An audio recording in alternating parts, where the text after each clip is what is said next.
In recent months, there has been a lot of attention directed at the U.S. Mexican border. This border has been a battlefield and a highway for people for thousands of years.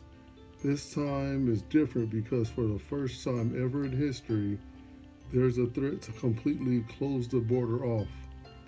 Such walls has functions first to serve as defense.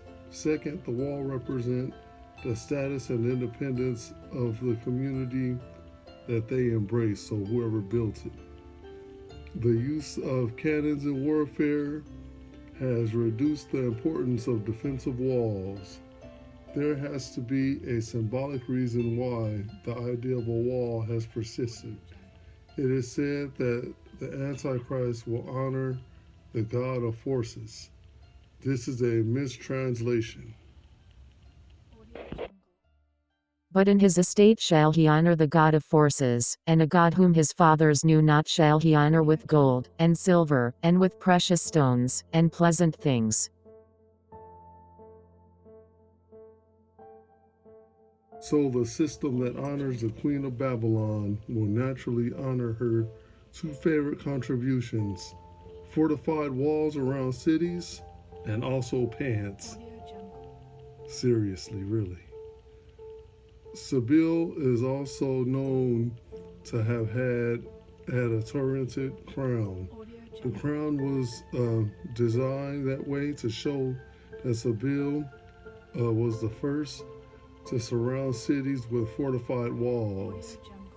Ovid stated that this goddess of fortifications was none other than Semiramis, the wife and mother and sister also of Nimrod. Sibyl was also represented being accompanied by lions. Why is that? Asheroth was also called the Lion Lady. In some sources, she is called Kadesh. The city of Kadesh in Syria is named after her, where that first battle was between Ramses II and the Assyrians. Kadesh means the Holy One. Kadesh is the Canaanite Syrian version of Astarte or Easter.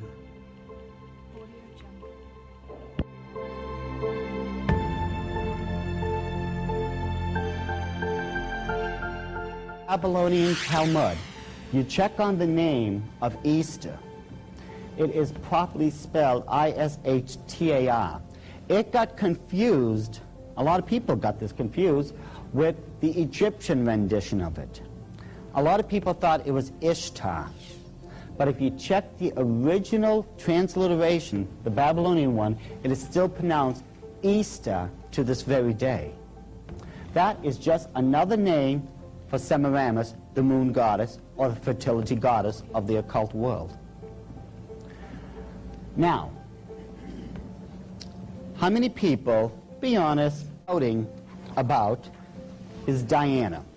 This is one of the oldest statues that represents the goddess Diana. This is who they were making a big stink about back then.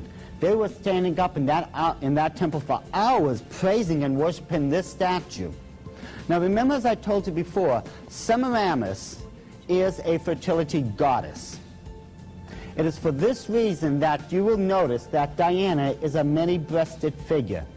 It is still a fertility goddess. It did not change. The only thing that changed was the name. Again, if we go to the Roman. Easter is always associated with lions. In the Babylonian account, Easter is said to have loved the lions, literally.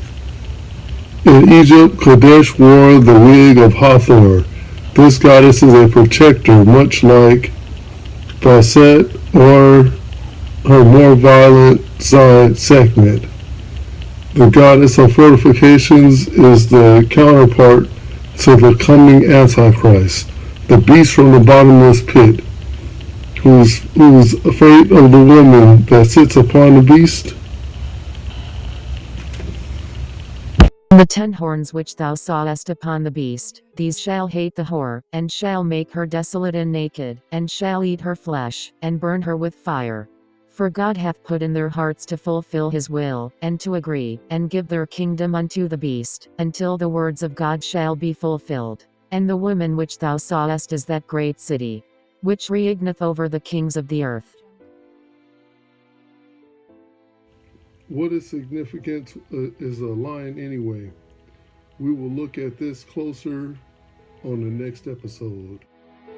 That could make me realize how much lucky I was. Just out of reach of the fire was not